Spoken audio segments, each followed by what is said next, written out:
Long before the Desert War, a boy named Harry Chauvel was born in 1865 in the surrounding farm and bushland of the far northeast of New South Wales, Australia. He grew up far from big cities, surrounded by open fields and horses. Life on the land was hard, long days, heat, and responsibility, but young Harry loved the challenge. He learned to ride almost as soon as he could walk, guiding horses across dusty ground and helping manage his father's cattle.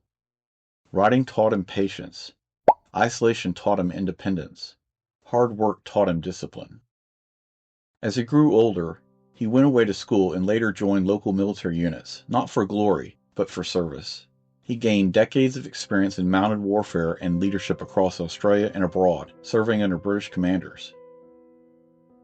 By 1914, when Great Britain entered the war and Australia followed, Chauvel had nearly 30 years of military experience. He would eventually become the first Australian to command a corps, the Desert Mounted Corps, and the first Australian to reach the rank of Lieutenant General. The boy who used to play in wild, open spaces would eventually command an army in one of the harshest climates on Earth.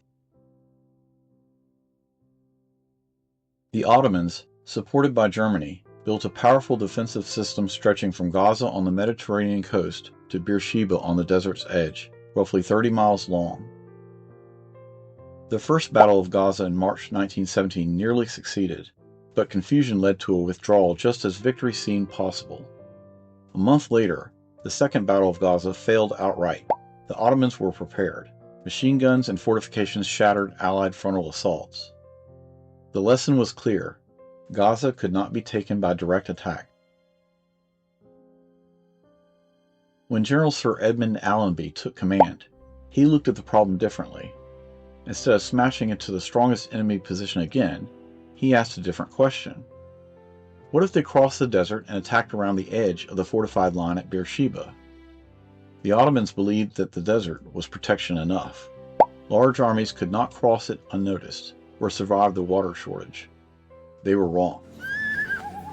Chauvel's desert-mounted force assembled quietly east of Gaza near the Wadi Gazeh area, at Shalel, Aslaj, and near Kerlasa. They were out of Ottoman observation, away from Gaza, where the upcoming attack was expected, close enough for a rapid desert march. Instead of advancing west to east from Gaza, they made a wide sweep through the desert, from their staging areas to around the Ottoman flank at Beersheba. It meant longer marches, night movement, severe water risk, but it achieved operational surprise. Chauvel's system rested on three principles. Speed. Mounted troops were for maneuver, not ceremonial charges. Logistics discipline. Water was treated like ammunition. Plans were built around supply limits. Information. Reconnaissance came before commitment. Blind assaults were avoided. This reduced waste of time, strength, and lives. The Battle of Beersheba is remembered for its charge. But the charge was not the plan. The real issue was water. Chauvel's forces were nearing the limit of their endurance. If Beersheba's wells were not secured that day, the mounted troops would have to withdraw, and the entire operation, and perhaps his corps, would collapse. Infantry and artillery attacks did not break through quickly enough. Delay meant failure. Withdrawal meant disaster. So Chauvel approved a mounted assault, not out of tradition, but necessity. At dusk on October 31, 1917, beneath a furnace-red sky over the desert sands of Beersheba, the Australian light horse lowered their bayonets and rode forward.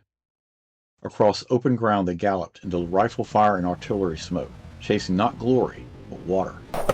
Ottoman defenses were not prepared for a direct mounted rush at that hour. The timing was precise. The objective was limited. The gamble worked. The town fell before night. The wells were secured. The fortified line was turned. The charge was desperate, but it was a calculated desperation.